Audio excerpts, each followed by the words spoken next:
आज हम दिस और दैट का यूज सीखेंगे।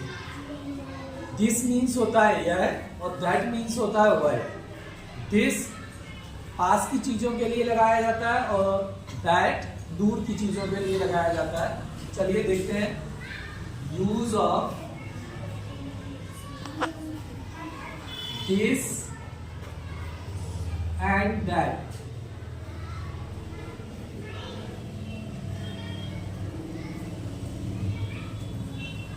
दिस मीन्स यह, दैट मीन्स वह। अब ये मार्कर मेरे हाथ में है, ये हमारे क्या है, पास में है, तो हम कहेंगे दिस इज अ मार्कर। क्या कहेंगे? This is a marker, this is a marker.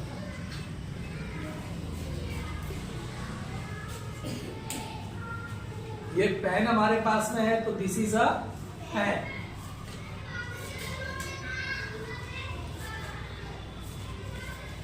This is a pen. इसी तरीके से अगर कोई किताब आपके पास है तो this is a book.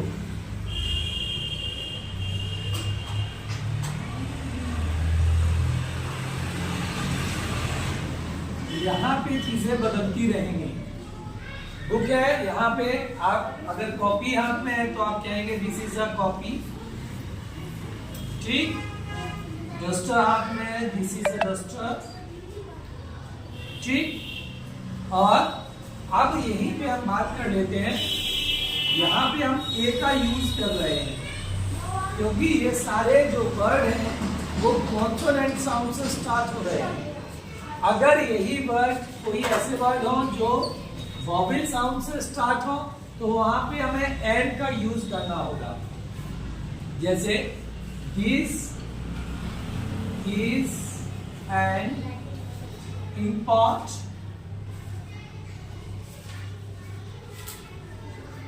This is an import, this is an apple, और दिस इज एन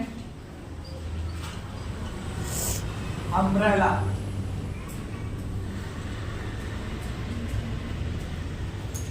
तो हम देख रहे हैं यहाँ पे एन का प्रयोग हुआ है, तो हमने ये भी सीख लिया कि ए का प्रयोग कहाँ होगा, एन का प्रयोग कहाँ होगा। वो सारे वर्ड जो कॉन्सोनेंट साउंड से स्टार्ट होते हैं। कॉन्सोनेंट साउंड का मतलब ये है कि अगर लेटर फर्स्ट कॉन्सोनेंट होगा तो कॉन्सोनेंट साउंड देंगे। कभी कभी फर्स्ट लेटर वॉवल का भी होता है लेकिन साउंड कॉन्सोनेंट हो जाती है तो ए का ही प्रयोग होगा।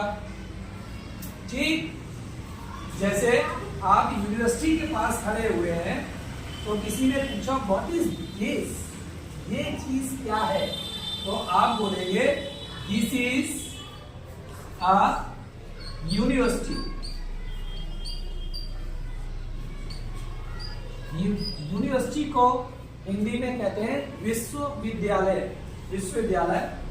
ठीक, तो यहाँ ए का ही प्रयोग होगा क्योंकि यूनिवर्सिटी क्या है, कॉन्सोनेंट साउंड। तो कहने का मतलब है अगर कॉन्सोनेंट साउंड है तो ए का प्रयोग होता है, और अगर वॉवल साउंड है, जो भी वर्ड्स वॉवल से स्टार्ट होते हैं तो वो वॉवल साउंड देते हैं।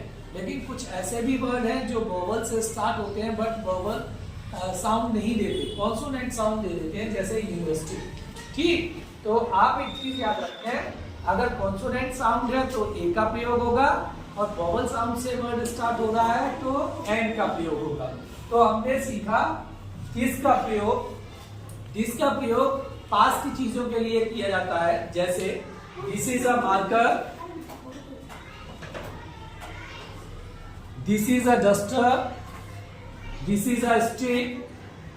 ठीक, this is a pen, this is a shirt, this is a glass. Okay, like this.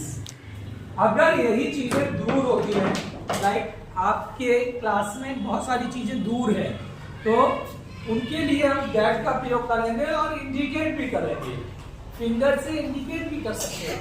That is a fan, that is a window, that is a ball, that is a table, that is a chair. That is a chair का मतलब वह एक कुर्सी है, वह एक मेज है। अगर यही हम इसके पास खड़े हो जाएंगे तो हम क्या बोलेंगे? This is a chair, this is a table, इस तरीके से। तो दिस का प्रयोग होता है पास वाली चीजों के लिए और दैट का प्रयोग होता है दूर रखी चीजों के लिए।